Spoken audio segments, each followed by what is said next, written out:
Avant que nous ouvrions nos Bibles pour cette partie, premièrement, remercions Dieu pour le bienfait d'avoir sa parole. Vous pouvez prier avec moi. Nous te bénissons, ô Dieu, roi de l'univers, créateur de l'univers, qui nous a donné la grâce d'avoir la parole de vérité, qui a semé parmi nous la vie éternelle. Nous te louons, Seigneur, toi qui nous as donné les Écritures. Amen, amen. Alors, Exode chapitre 17, ce matin, où nous sommes, et nous allons voir, ça nous prépare à rencontrer Jésus et vraiment voir son travail de rédemption, une des facettes de son travail de rédemption. Dans Exode 15, on a parlé de le morceau d'arbre qui a fait des eaux amères et sont devenues douces. En Exode 16, on a vu la manne, parce que Dieu, c'est lui qui pourvoit et qui fait que le peuple reste en vie. Ensuite, on a vu le sabbat, celui qui dit qu'on devrait être dans la paix et l'harmonie. Et ce qu'on va voir aujourd'hui, c'est qu'il est le rocher, qui, encore une fois, va sauver Israël et même va la soutenir physiquement comme peuple. Donc, c'est lui qui va nous amener dans le repos éternel. Vous allons voir aujourd'hui, à travers la personne de Moïse, la manière qu'il a été traité par les gens qu'il essayait d'aider, dans le fond, dans son propre peuple.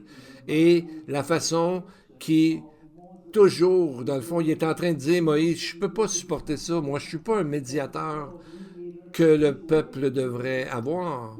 Et c'est pourquoi que tout ça pointe vers qui? Vers une personne, le Messie, que nous allons voir dans cette histoire encore une fois. Voyez comment ça commence, le verset 1, chapitre 17. Toute l'assemblée des enfants d'Israël partit du désert de Sin, selon les marches que l'Éternel leur avait ordonnées. Ils campèrent à Réphidim, où le peuple ne trouva pas d'eau à boire. La première chose qui nous attire notre attention, c'est que c'est les mots selon les marches, selon les étapes. Donc, c'est des phases, c'est des étapes, une période à la fois. Et quand on a compté les différentes étapes, on a compté 42 dans le livre des Nombres, chapitre 33. Mais chacune de ces étapes était là pour entraîner, pour préparer Israël pour le travail qu'ils avaient à faire plus tard. Donc, on voit que plus tard, ils vont recevoir la loi, ils vont recevoir des lois, comment vivre dans ce pays. Et comme aujourd'hui, dans la Bible, le croyant, dans son cheminement, Dieu nous dit comment nous comporter jusqu'à ce que nous soyons dans notre terre promise, qui s'appelle le ciel. Et vous avez probablement noté que je ne vous montre pas beaucoup de cartes, parce que personne ne sait exactement où sont certains endroits. Parce que l'important, c'est pas où ce que c'est, où cela se situe, mais la leçon qui est apprise dans chacune des étapes. Et c'est ce que l'hébreu nous donne. C'est le mot massar qui veut dire une carrière.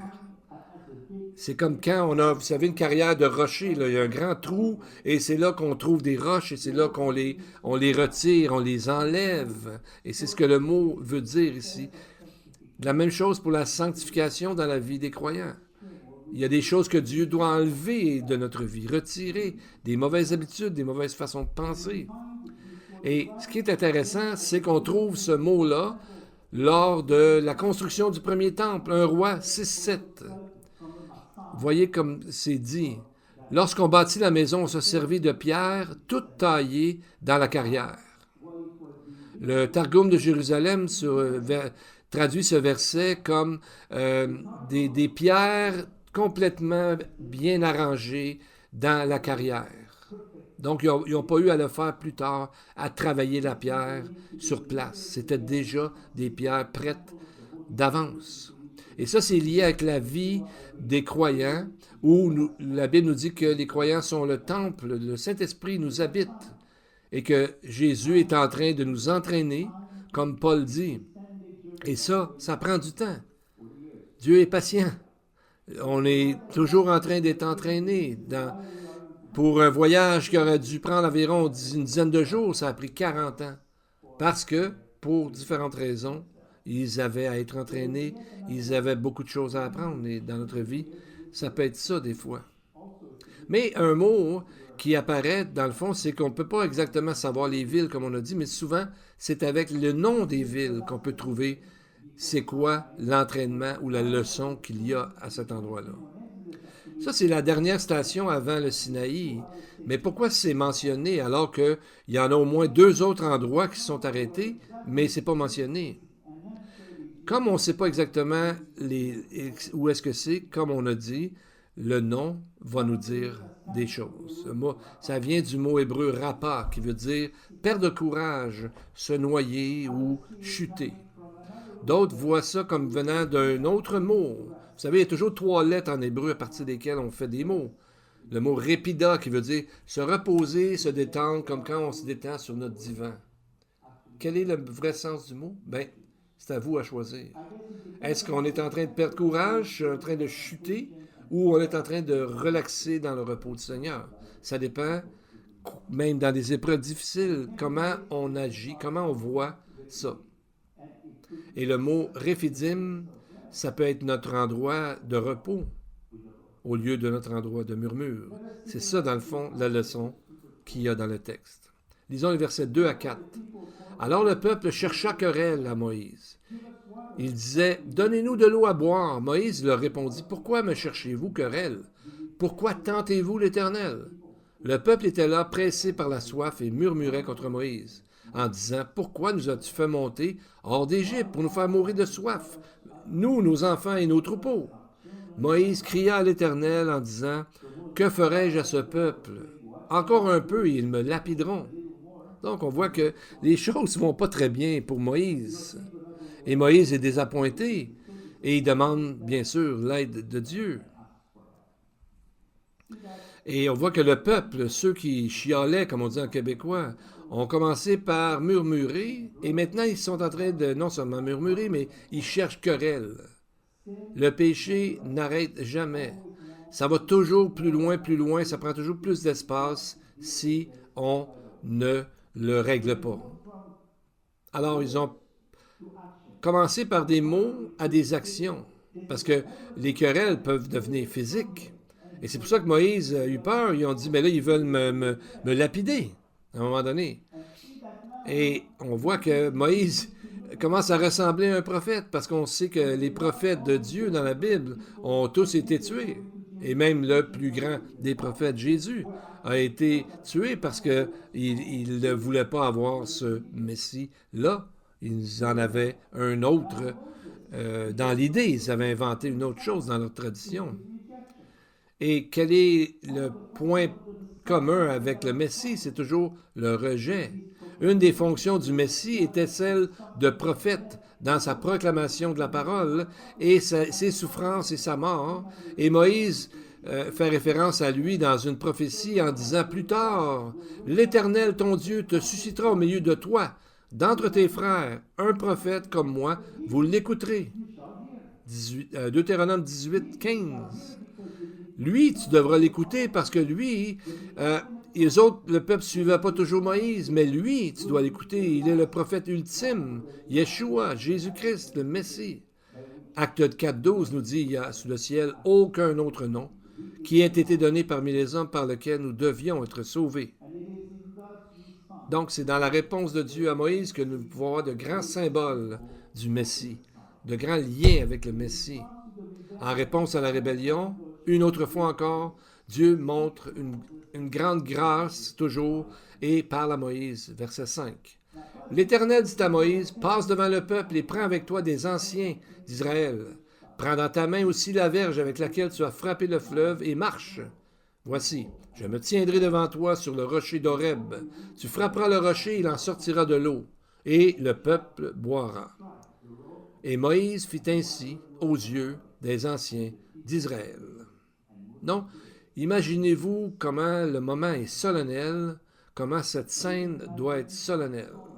Moïse, accompagné de certains anciens, portait dans sa main la même verge de Dieu qu'on a vu. Il avait frappé le Nil au verset 9. Et ici, on le voit à travers les gens qui murmurent contre lui. il, il avait peur, mais cette verge-là, quand Dieu décide de faire quelque chose, c'est l'instrument par lequel il a parlé souvent. Donc, on va aller voir un commentaire sur ce passage. Qui était le rocher dans le Nouveau Testament qui explique tant de choses de l'Ancien Testament? Rabbi Shaul, qui a porté le nom de Paul plus tard, donne cette interprétation, 1 Corinthiens 10,4. Ils ont tous bu le même breuvage spirituel, car ils buvaient un rocher spirituel qui les suivait. Ce rocher était Christ, le Messie. Ce que ce verset nous dit, c'est que c'était Jésus, leur Messie, qu'il était en train de les nourrir, qui les soutenait, qui les supportait aussi, qui prenait soin de leurs besoins durant toutes leurs épreuves ici et pendant 40 ans de leur voyage. Et même, on peut dire jusqu'à aujourd'hui, il est celui qui donne la vie, autant physique que spirituelle. C'est lui qui maintient la vie. Et Paul dit que le rocher les suivait. Les suivait. Ça, c'est probablement en référence avec une vieille tradition que Paul ici décide de corriger. Le texte de Nombre 21, 1, sur le Targum de Jonathan, dit que cet rocher, c'était en fait un puits qui les suivait à travers leur voyage. Il l'appelait le puits de Myriam. Ça, c'est un rabbin qui s'appelait Namalides qui a dit ça. Paul dit non, c'était le Messie qui les suivait. Donc, c'est une tradition qu'on entend même aujourd'hui dans les orthodoxes et qui donnent des prières dans un groupe de prières qui s'appelle Havurot, qui se rencontrent durant le sabbat pour prier, danser et discuter aussi. Et en arrière de l'idée du puits de Myriam, et aussi la croyance que ce puits est un symbole pour les femmes de leur guérison et quand ils ont des difficultés pour allaiter. Et plusieurs croient encore que ce puits à l'origine est présentement au fin fond de la mer de Galilée. Mais Paul ici vient corriger cette idée. Il nous dit que qui était le rocher. Et Paul utilise un mot par rapport à sa taille. Il utilise dans 1 Corinthiens le mot Petra, qui parle d'un énorme rocher, comme un gros, pas un précipice, mais une falaise. Imaginez-vous l'eau qui sort de ça. Il devait y avoir énormément d'eau pour justement nourrir 3 millions de personnes et leurs troupeaux. Comme Jésus avait dit, il a utilisé le même mot Petra.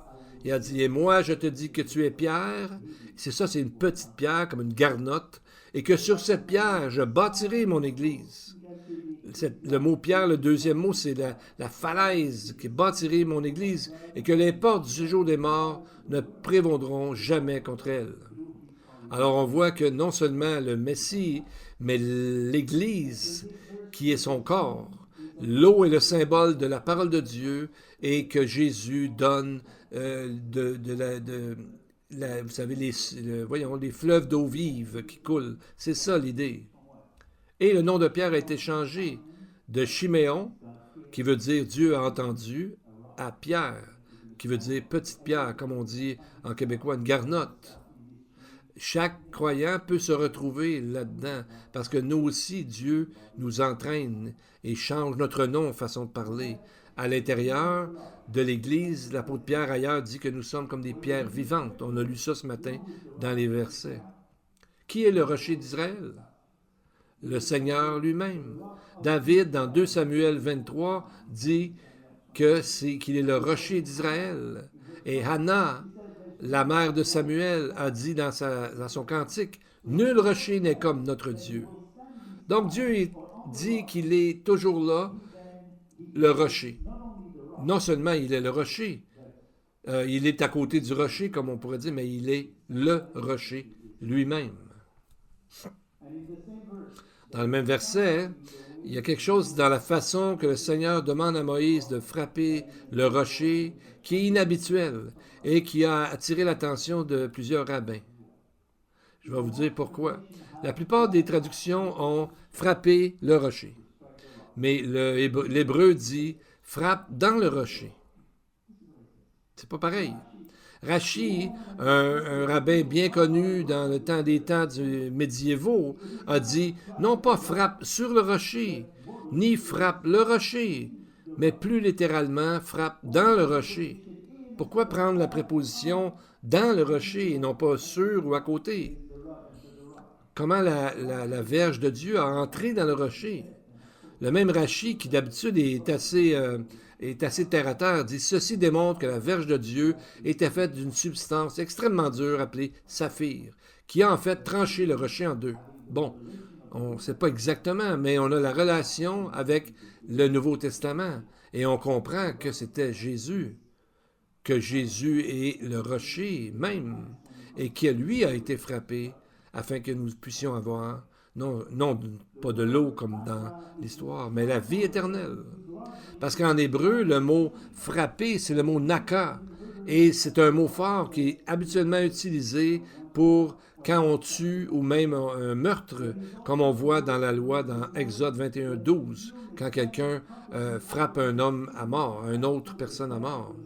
Mais il est utilisé aussi dans plusieurs prophéties en rapport avec le Messie. Par exemple, Ésaïe 53, un des textes les plus clairs qui parle de Jésus, verset 4. Ce sont nos souffrances qu'il a portées, nos douleurs qu'il s'est chargées, nous l'avons considéré comme puni, frappé de Dieu. C'est le même mot ici, frappé et humilié. Frappé de Dieu et humilié. Michée 5, 1 à 2 dit quelque chose de fort ici. Avec la verge, on frappe sur la joue le jeu d'Israël. Et toi, Bethléem Ephrata, de toi sortira pour moi celui qui dominera sur Israël et dont l'origine remonte aux temps anciens, au jour de l'éternité. Voyez-vous ici, il nous est dit que lui, le juge et celui qui dirige Israël, est frappé.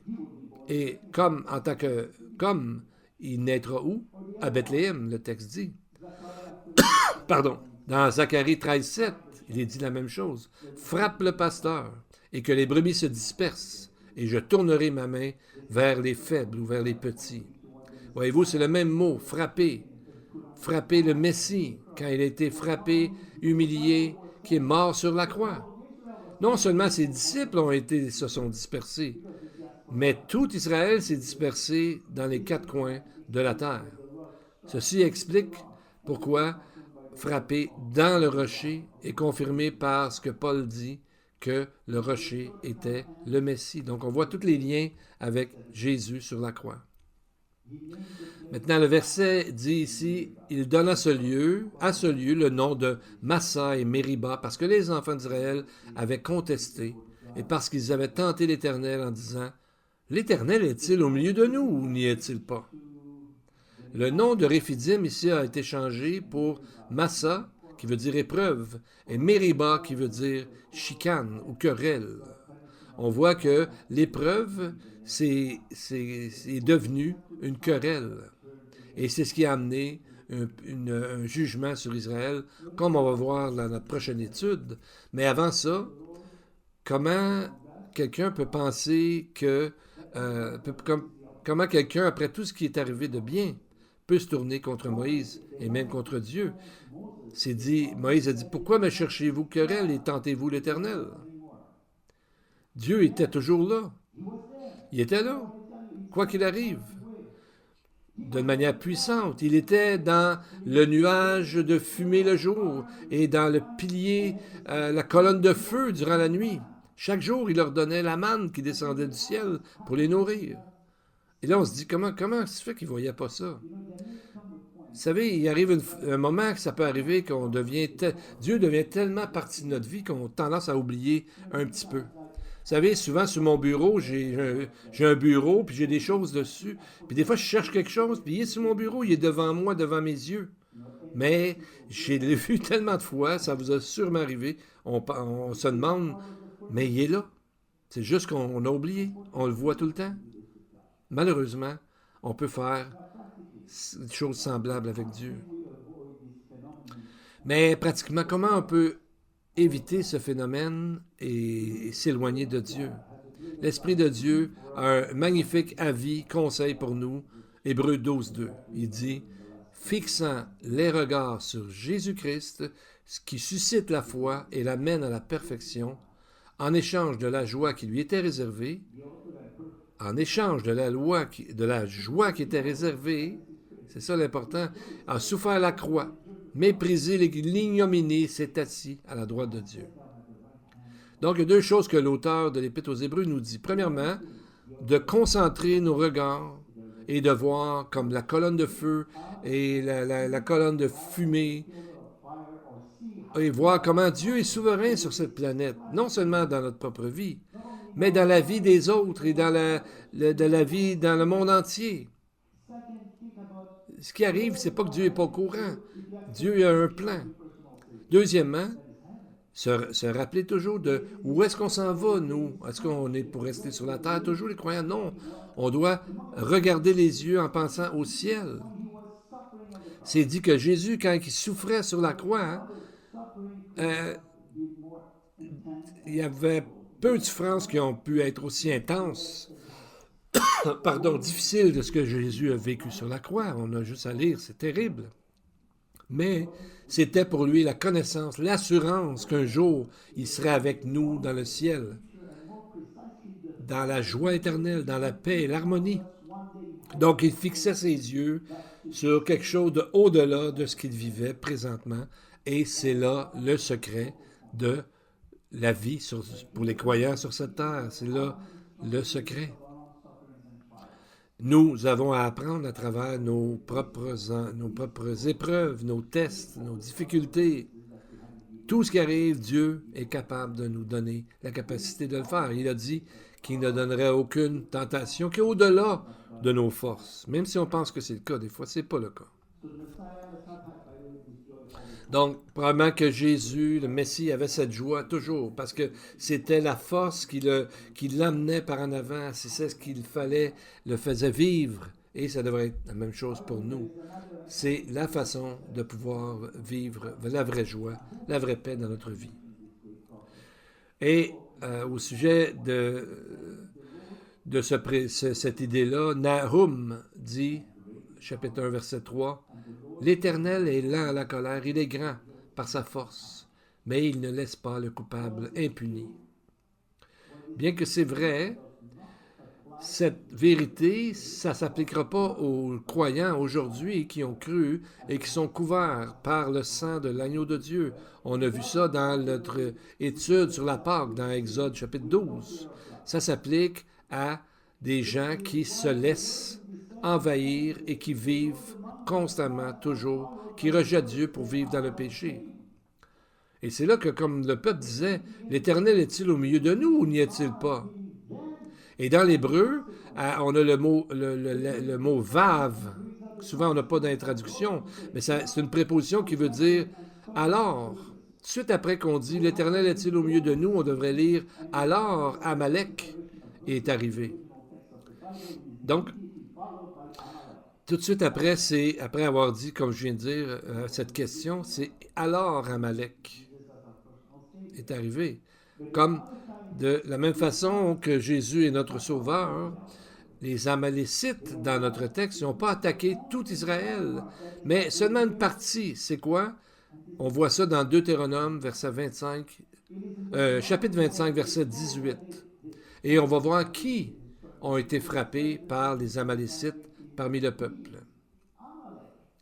Amalek te rencontra dans le chemin, et sans aucune crainte de Dieu, tomba sur toi par derrière, et sur tous ceux qui se traînaient les derniers, pendant que tu étais là, las et épuisé toi-même. Il a attaqué par derrière, ou qui? Ceux qui se traînaient les derniers. Comme on dirait en québécois, les traîneux. Mais le texte, un article défini, pas des traîneux, mais les traîneux. Et ce mot-là apparaît seulement là, en hébreu. Certains rabbins encore, comme Rachi, ont vu ce mot, ceux qui sont à la traîne, étaient ceux qui ont tombé dans le péché, et c'est pour ça qu'ils étaient en arrière, à la traîne. Ils suivaient, mais pas vraiment de cœur. Vous savez, on a parlé il y a une couple de semaines des Asaph-Souf. C'était ceux qui murmuraient comme ça dans le livre des Nombres, qui étaient en dehors du camp, puis qui ont commencé à murmurer, puis la rumeur est rentrée à l'intérieur du camp. probablement qu'ils étaient aussi à la traîne en arrière, parce que ces gens-là chialaient depuis très longtemps déjà. Mais il y a quelque chose de prophétique au sujet des Amalécites. J'aimerais conclure avec ça. La première nation qui a attaqué Israël tout de suite après qu'ils aient quitté l'Égypte, et on dirait qu'ils venaient de loin pour faire ça. Le fait, c'est qu'ils sont venus. Ça veut dire qu'ils n'étaient pas là, dans la région, premièrement. Ils sont venus. Pourquoi sont-ils venus attaquer Israël? Moïse nous donne la réponse. Il dit parce qu'ils n'avaient pas la crainte de Dieu. Ça ne leur dérangeait pas. Ils s'en foutaient de Dieu, comme on dirait. Mais d'autres nations avaient peur, avaient une crainte du Seigneur lorsqu'ils ont entendu ce qu'il a fait comme miracle à l'Égypte pour les délivrer. Mais pas eux. Ils n'avaient pas peur. On le voit dans le cantique de Moïse, Exode 15. Les peuples l'apprennent et ils tremblent. La terreur s'empare des Philistins, les chefs d'Édom s'épouvantent. Un tremblement saisit les guerriers de Moab. Tous les habitants de Canaan tombent en défaillance. Il est dit plus loin, verset 16, « La crainte et la frayeur les surprendront par la grandeur de ton bras. Ils deviendront muets comme une pierre jusqu'à ce que ton peuple soit passé au Éternel, jusqu'à ce qu'il soit passé le peuple que tu as acquis. » Mais les Amalécites ne tremblaient pas, n'étaient pas découragés, abattus, quoi que ce soit. Ils ne craignaient pas Dieu. Donc, c'est vraiment de détester Dieu pour oser attaquer le peuple, alors que la crainte de l'Éternel était partout alentour, mais pas eux. Et parce qu'ils n'avaient pas peur du Seigneur, Dieu a mis tellement une malédiction sur eux. Regardez les versets 14 à 16. L'Éternel dit à Moïse, « Écris cela dans le livre pour que le souvenir s'en conserve, et déclare à Josué que j'effacerai la mémoire d'Amalek de dessous les cieux. » Moïse bâtit un autel et lui donna pour nom l'Éternel ma bannière. Il dit, « Parce que la main a été levée sur le trône de l'Éternel, il y aura guerre de l'Éternel contre Amalek de génération en génération. » J'aimerais juste attirer votre attention sur génération en génération. C'est une prophétie qui nous dit que ces gens seront là, génération à génération. Ça, c'est pour longtemps. Certains rabbins ont dit que cette expression nous amène directement jusqu'au retour du Seigneur. Et les Amalécites, on les voit jusqu'à la fin, juste avant que le Messie revienne. Ils apparaissent, comme on a vu dans le psaume 83, où on voit 10 nations alentour d'Israël qui l'attaquent ensemble et envahissent le pays. C'est eux aujourd'hui qui disent, verset 5, psaume 83, « Venez, disent, exterminons-les du milieu des nations et qu'on ne se souvienne plus jamais du nom d'Israël. » Et parmi ces 10 nations, il y a la nation d'Amalek. Verset 7, psaume 83. Donc, on a Édom, Moab et Ammon qui sont aujourd'hui dans la Jordanie et leur territoire s'étend jusqu'à Jérusalem-Est. Et il y a tellement de haine de leur part contre le peuple d'Israël. Ça a toujours existé. Le texte dit les tentes d'Édom et les Ismaélites, Moab et les Agaréniens, Gébal, Ammon, Amalek, les Philistins avec les habitants de Tyr. L'Assyrie aussi se joint à eux, elle prête son bras aux enfants de Lot. Donc on voit, ils ont une crainte profonde d'Israël. Et qui est l'Assyria? La Syrie aujourd'hui, c'est devenu quoi? La dernière personne qui a été appelée le roi de l'Assyrie était en réalité un roi perse, il y a 800 ans après la destruction de l'Assyrie, et on voit ça dans Esdras 6, 22. La Syrie peut très bien être ce qu'on appelle aujourd'hui l'Iran. L'ancien nom de l'Iran est la Perse.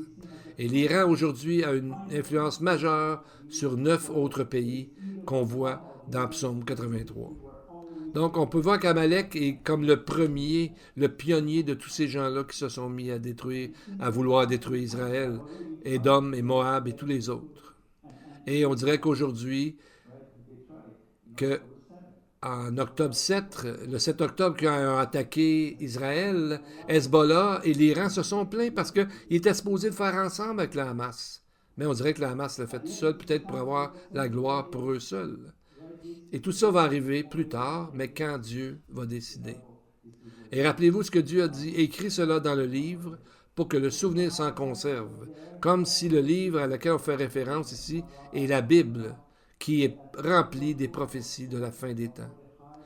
Un autre rabbin, Arbabanel, a dit un jour que ces gens-là ne se changeraient jamais. Il a dit, ni Josué, ni Saül, ni Mardoché et Esther ne seraient capables d'en finir avec eux. Pourquoi mentionner Mardoché? Parce qu'à ce moment-là, à cause d'un seul individu qui a voulu anéantir tout le pays, tous les Juifs du monde, on le voit dans le livre d'Esther, son nom est Aman. Et la Bible dit quoi? Il était un Amalécite. Et Flavius Joseph, historien du 1er siècle, pour lui, les Amalécites s'appelaient les Iduméens. Et qui était un Iduméen? Le roi Hérode était un Iduméen et non un Juif. Et c'est lui qui a voulu tuer le Messie, Jésus, lors de sa naissance, qui a fait tuer plein d'enfants alentour. Donc on voit les Amalécites de plusieurs visages. Ces gens-là sont toujours là pour vouloir détruire Israël, mais Dieu va toujours les protéger. Nous pouvons louer notre Dieu pour ça. Nous allons prier ensemble. Prions. Blessed are you, O Lord our God, and the God of our fathers, the God of Abraham, the God of Isaac and Jacob, the God who is great, powerful, and revered, the God most high, the God of heaven and earth, our shield and the shield of our fathers, the God who increases our faithfulness. Blessed are you, O Lord, for you are the shield of Abraham and ours as well. You are powerful, strong, living forever. You nourish the living and give life to the dead. Blessed are you, O Lord, for you bring the dead to life. You are holy, and your name is to be revered. And so, Heavenly Father, because we trust in your holy name, that is great and wonderful, it is, let us, that is, rejoice and be glad because of your salvation. Lead us in peace and help us to be free from the influences of this world. We thank you for you are God, the God who has chosen us, who has led us to your holy name, so that in love we may freely confess you. Blessed are you, in Yeshua's name, to the congregation. The Lord bless you and keep you. The Lord makes his face shine upon you and be gracious to you. The Lord lift up his countenance upon you and give you peace. Amen and amen. Oh, Jerusalem.